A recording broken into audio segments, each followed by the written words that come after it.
Hello everyone and welcome to Stasis Craft. It's been a while since I've done things, but I've been caught up with a lot of things in real life, so I can't exactly say that I have Minecraft as a priority right now. It's not my job, so I'm not obligated to do that. Anyways, what I wanted to say is I used to be amazing at math, right? When I was in elementary school, I was faster than others. I could already see the numbers while the others were still doing the math in their head. I could already do multiplications while the others were still figuring out how that even works. And then came a time where I stood there and didn't understand why everyone else was already figuring out how everything worked, and I was just sitting there like, what? I had math in IT school, in case I never ever mentioned that I studied IT. I graduated this year in October. There were some things I couldn't keep up with math in IT, and I thought that the teacher would have to help me figure out what was wrong and why I couldn't keep up. But no, the teachers, they just told me to either read a book or watch some YouTube videos on how to do that. So at some point I decided, you know what? I'm going to learn myself. I failed math. I failed math in the final exam. I still passed my final exam. I'm still an IT guy, but I failed math. I got an F or a 6, wherever you come from. I failed it. I got 0 points out of however many points there were. I got 0. Not a single equation was done right. And after finishing IT, after graduating, I was ecstatic. I was ecstatic that I passed, but I was frustrated that I couldn't do math. I was frustrated that I got 0 points. Because at what point did I go from an A math student to a C math student? I was completely fine being a C math student, but at what point did I become an F math student? Oh, that frustrated me so much. So much so that I decided to use a method that I learned in IT in order to find out what was wrong with my math. Let me introduce to you reverse engineering. As per Google's definition, it means oh, it started raining. Anyways, reverse engineering, the analysis of a device or program to determine its function or structure, often with the intent of creating, recreating, or modifying it. So you may wonder, Dia, what do you mean you used reverse engineering to figure out how you were doing math wrong if it's about analyzing devices and programs? Well, it's really easy, because how do programs work? It's methods, right? It's a way of how you tell how you tell a program to do things. You basically tell it, if this is what happens, then you do that. Isn't math basically the same thing? If you see a plus, then you have to add these numbers, right? If you see an X sort of sign, whatever you call these, you multiply them, right? So isn't that simple? What if? All right, reverse engineering, math. Let's go. Okay, let's do simple adding, right? Okay, let's add this number and that number. Oh, I can't do simple additions. There's mistakes in very, very simple additions. So the problem isn't math, or, well, the ability to combine numbers. It must be in the root of math. If only reverse engineering worked as easy on brains as it does on coding. Because while you code, you know exactly what kind of things you did. But when you think about your brain, you can't exactly say, well, I thought like this back then. On that note, I was reading a manga. I was reading Dr. Stone one day, and there was a panel. I'm going to blend it in here. That panel made me realize it's not even math. It's not about math or the combination of numbers that I can't do at all. It's how I see numbers. Seeing how the main character, or like every other character, sees the numbers. We can see Chrome over here doing math like how you're taught to in school. We see Jen trying to do the same thing, like how it's done in school, failing, going into something completely different. We don't talk about Kohaku. Don't worry about Kohaku, the girl. She's the fighter of the four. She thinks in fishes, by the way.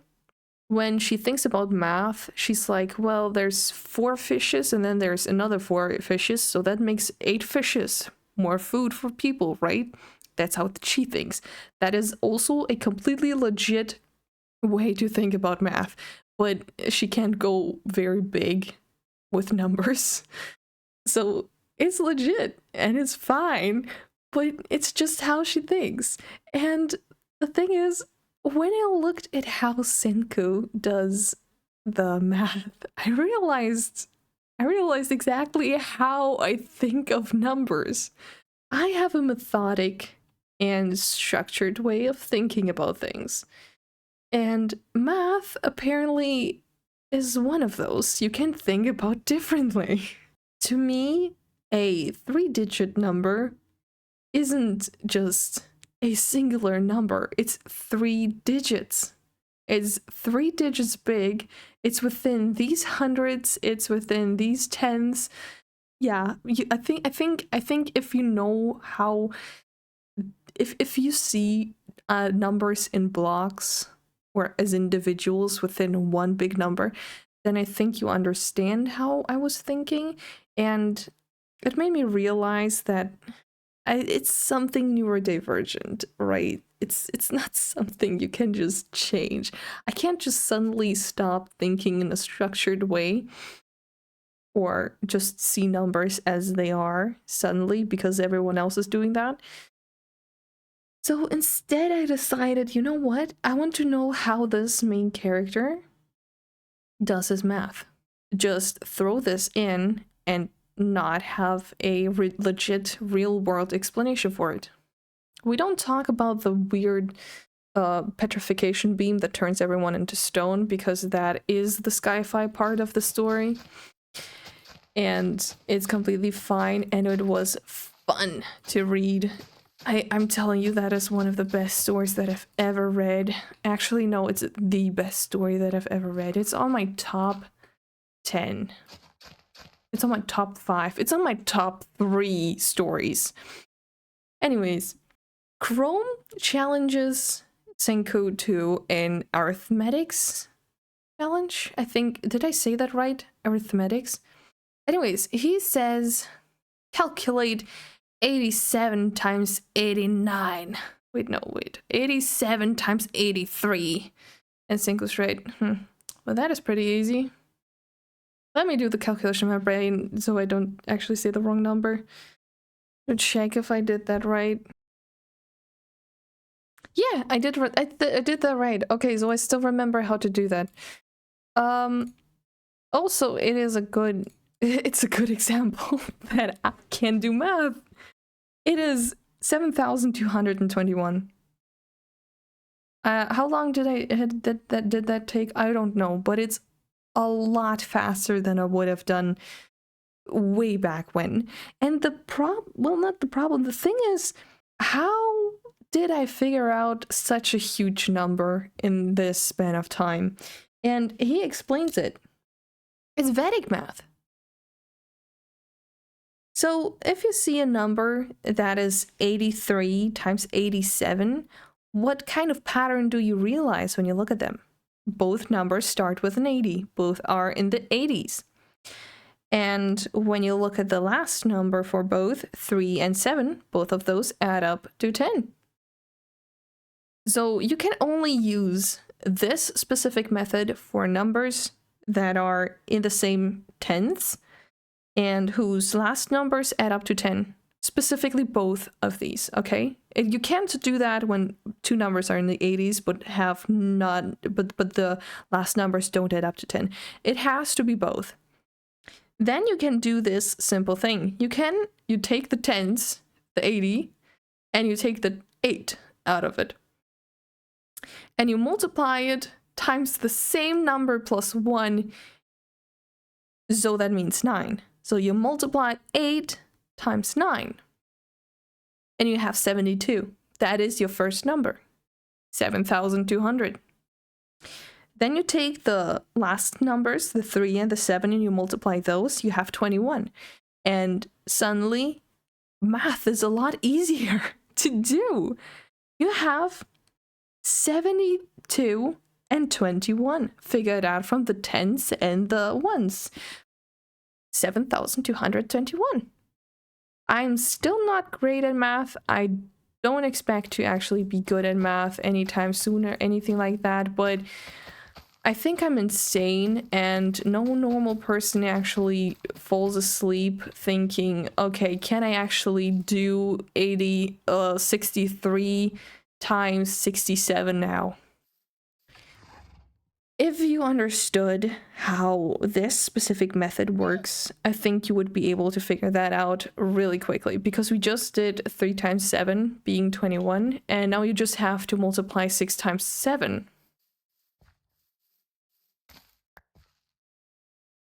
Oh, is it a bit too difficult? Do you not know 6 times 7 by heart? That's fine. Let's see. 6 times 5 is 30. Then you add 6 on top. That's 36. Then you add another 6 on top. Oh, 42. Okay, that was cheesy. That was very cheesy. I'm sorry, but it is fine to do addition when you're doing multiplication. It's completely fine.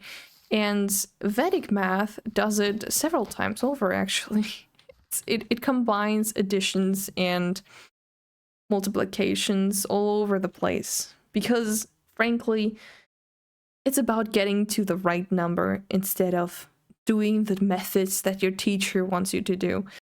There is, for example, this one method for multiplying big numbers with each other. For example, 36 times 47.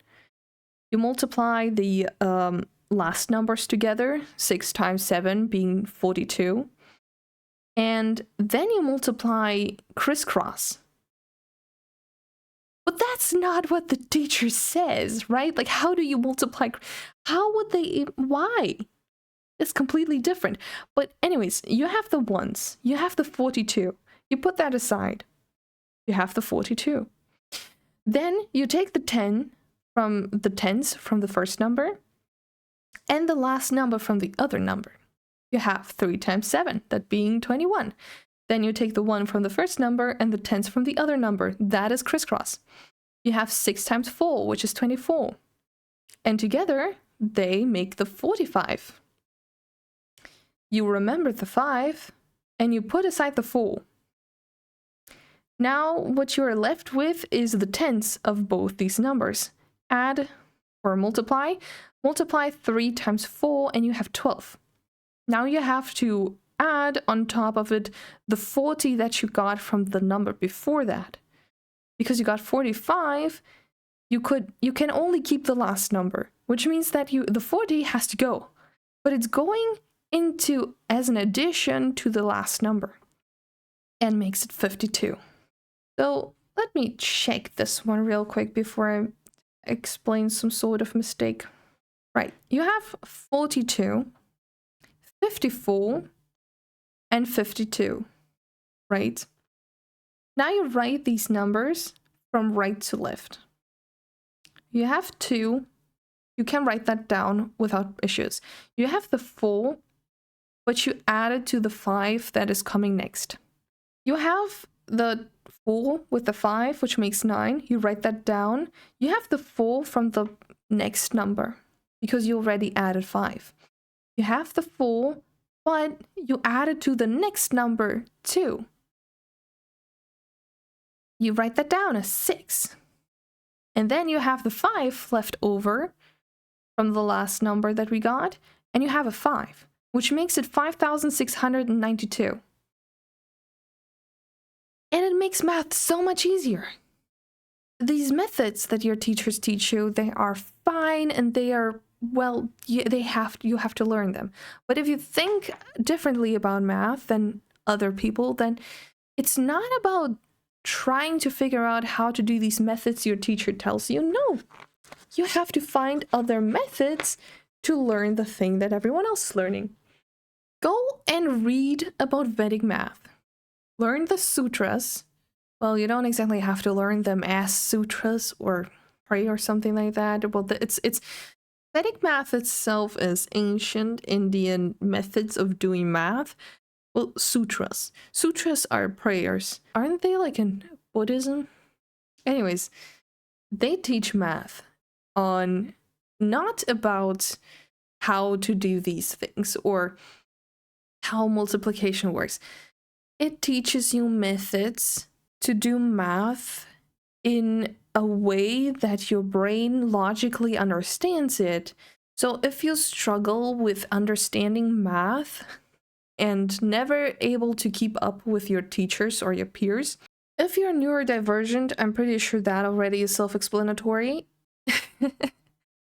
I'm not trying to say that it's bad to be neurodivergent. I'm saying that you have to learn other methods on how to do math. And I had the same issue with reading, I'll be honest. I thought I'm dyslexic. I really hated reading after some time, and I used to love reading. I used to read books every day, and I had a lot of books.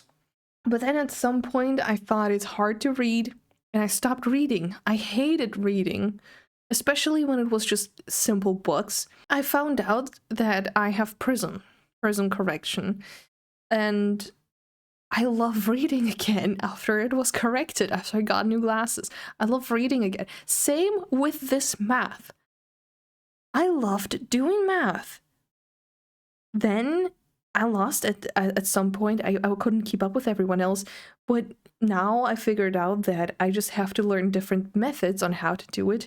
I've steadily been learning everything from zero again, and I love doing math again. And it still takes time. I still don't know every method by heart.